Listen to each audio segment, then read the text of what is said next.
नोटबंदी को लेकर संसद में मचे घमासान के बीच प्रधानमंत्री नरेंद्र मोदी ने विपक्ष पर पलटवार किया है।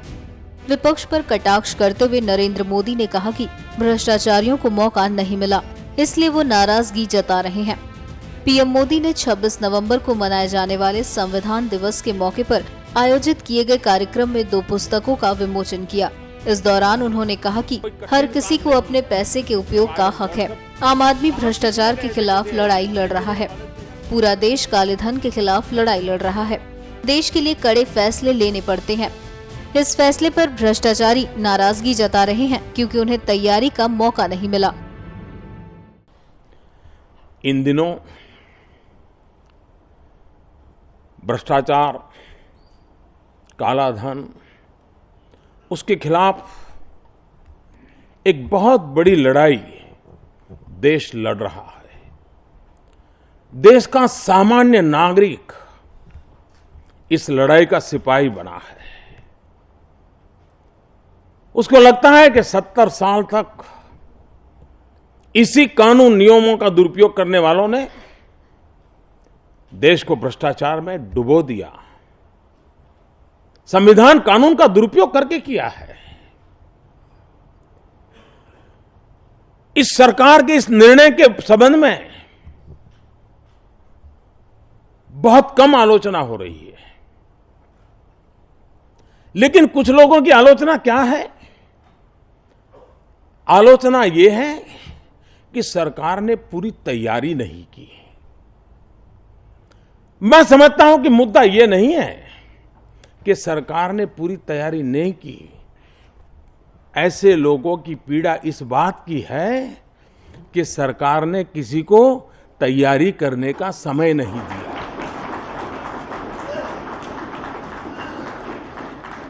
दुख इस बात का है, अगर उनको एक 72 घंटे भी तैयारी करने के लिए मिल जाते तो वाह वाह, मोदी जैसा कोई नहीं। कितना बड़ा अहम कदम उठाया। और इसलिए फिर भी इतना बड़ा देश है, निर्णय बहुत बड़ा है।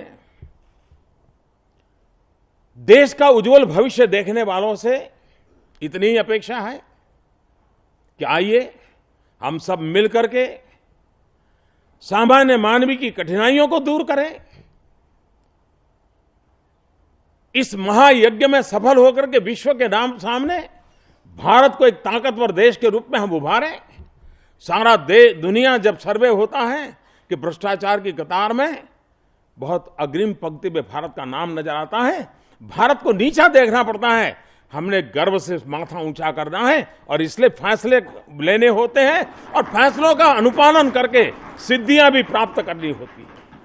और मैं निमंत्रण देता हूं सभी राजनीतिक दलों को, सामाजिक संस्थाओं को, मीडिया को। दूसरा, डिजिटल करेंसी। हर किसी को उसके पैसों का हक है, हर किसी को उसके पैसे उपयोग करने का हक है, कोई रोकता नहीं है। लेकिन जरूरी नहीं कि हर बार नोट हाथ में हो तभी उपयोग हो। आज व्यवस्थाएं बहुत उपलब्ध है। आप अपने मोबाइल फोन से भी अपने सारे रुपये जहां खर्च कर रहे हो कर सकते हो। आपके पाई पर आपका हक है। मैं इस माध्यम से, जब संविधान की चर्चा हो रही है, संविधान इन व्यवस्थाओं का भी रक्षक है।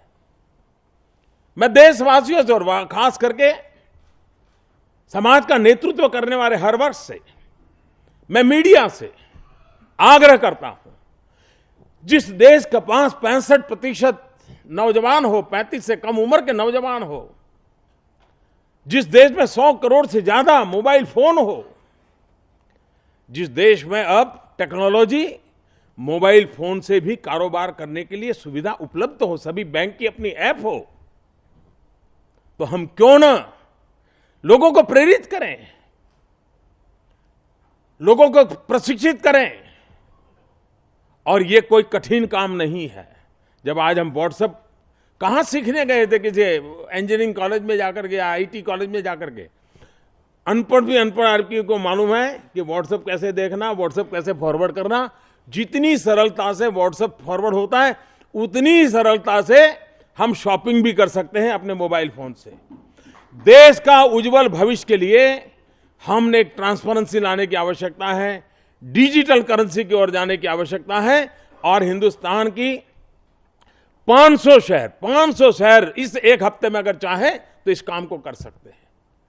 आपको हैरानी होगी, 8 नवंबर के इस निर्णय का सबसे बड़ा परिणाम का फायदा किसने उठाया?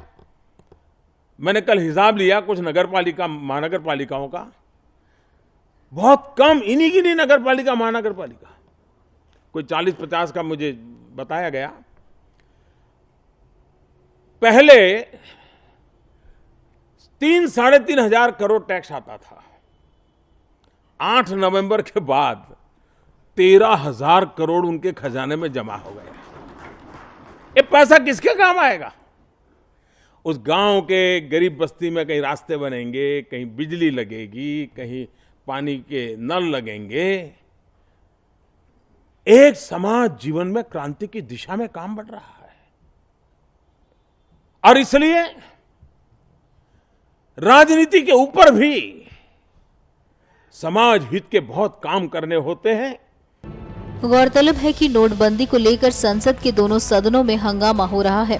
विपक्ष लगातार नोटबंदी को लेकर पीएम मोदी के बयान की मांग कर रहा है, जबकि सरकार का कहना है कि इस पर वित्त मंत्री ही जवाब देंगे। NMF न्यूज की रिपोर्ट।